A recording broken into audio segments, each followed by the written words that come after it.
Кентаудан маньяк шықты ма? Кентауда маньяк пайда болыпты. Әлеуметтік желіде осындай ақпар тарады. Шындыққа көз жеткізу үшін біз де арнайы Кентауға келдік. Оқиға болды деген жерде де таптық, алайда бізге жеткен ақпарды тұрғындар растамады. Ана жақта мусоркаға тастап кетті деп айтып жатыр да. Хабарым жоқ сөйді. Оны тексерді ғой олар, ол криминалистер келді. Ол бұдан бір 10 күн бұрын болып кетті. Жалған ақпарат па сондай ме? Мен сондай ау деймін. Қыздардан естіп жатырмын да, неге таралып кетті деп чаттарға. Мен бірақ рас өтірім, бірақ осы домда тұрып қорып. Шулап өйткен жоқ па? Ондай болған емес. Бұл жақта өлтіріп осы жаққа келіп тастап кеткен дей ма, ана жердегі неге? Оны білмедім.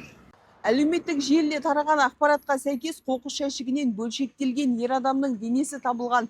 Енді бұл ақпараттың рас әлде жалған екенін анықтау үшін Түркістан облысы полиция департаментіне хат жолдадық. Кентау қаласының тұрғындары мен қонақтары әлеуметтік желісінде таралған бейне түсірілімдер және дыбыстық жазбалар, яғни Кентау қаласында маньяк немесе мәйіттің табылу жалған ақпарат екендігін мәлімдеймін. 102 телефонына Кентау қаласы Яссауи даңғылы номер 108 үйдің ауласында қоқыс жәшігінде адам мәйіті жатқан туралы аты жөні белгісіз азамат хабарлаған.